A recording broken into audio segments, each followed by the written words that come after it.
सिया राम जय जय राम। राम सिया राम जय जय राम।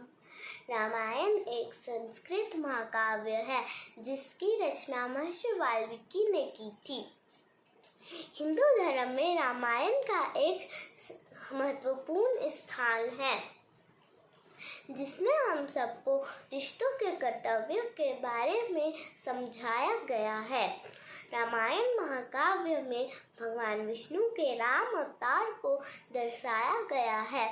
रामायण महाकाव्य में 24,000 छंद और 500 सर्ग हैं जो कि 7 भागों में विभाजित हैं।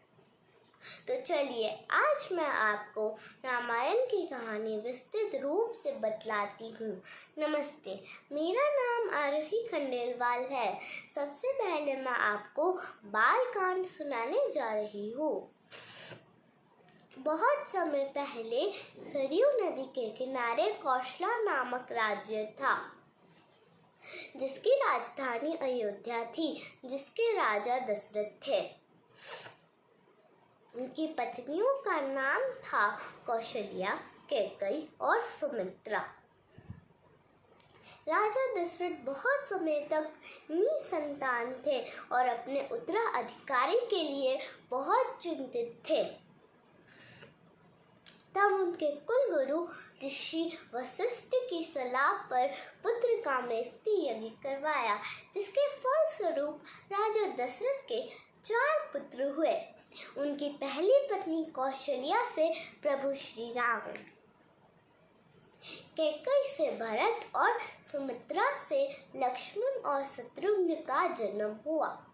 उनके चारों पुत्र दिव्य शक्तियों से परिपूर्ण और यशस्वी थे।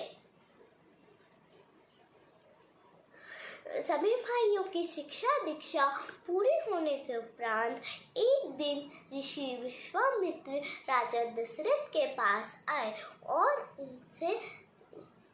अपने यज्ञ में विघ्न उत्पन्न करने वाले राक्षसों के बारे में बताया और उनसे सहायता मांगी। ऋषि विश्वामित्र की बात सुनकर राजा दशरथ उनकी सहायता के लिए तैयार हो गए और अपने सैनिक उनके साथ भेजने का आदेश दिया।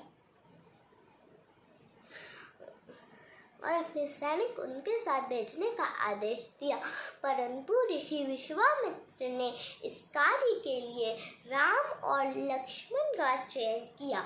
राम और लक्ष्मण ऋषि विश्वामित्र के साथ उनके आश्रम जाते हैं और सभी राक्षसों का नाश कर देते हैं। अब चलिए हम माता सीता की नगरी मिथिला चलते हैं। राजा जनक की पुत्री माता सीता गुण और अद्भुत सुंदरता से परिपूर्ण थी।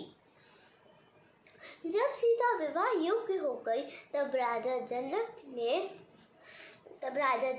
ने उनका स्वयंवर रखवाने का निश्चय किया। राजा जनक ने उनके स्वयंवर में शिव धनुष को उठाने वाले और उस पर प्रतिज्ञा चढ़ाने वाले से अपनी प्रिय पुत्री सीता का विवाह कराने की शर्त रखी। सीता के गुण और सुंदरता की चर्चा पहले से ही चारों तरफ फैली हुई थी। सीता के स्वयंवर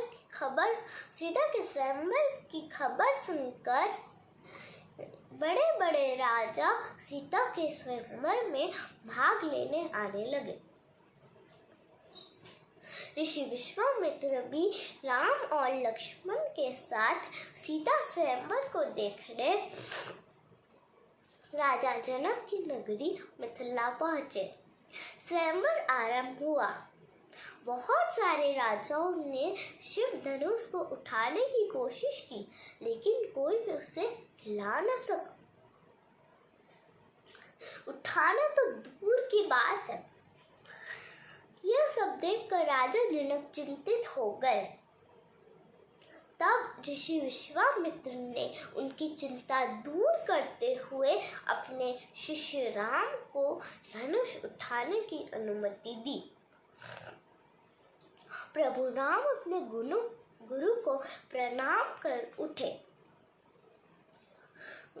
प्रभु राम अपने गुरु को प्रणाम कर उठे और उन्होंने उस धनुष को बड़ी सरलता से उठाकर जब उस पर प्रत्यंचा चढ़ाने की कोशिश की तब धनुष टूट गया।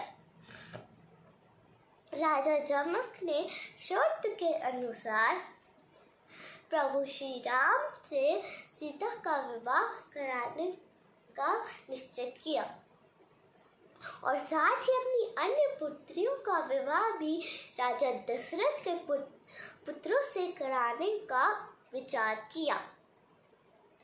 इस तरह एक साथ ही प्रभु श्री राम का विवाह सीता से, लक्ष्मण का विवाह उर्मिला से, भरत का विवाह मांडवी से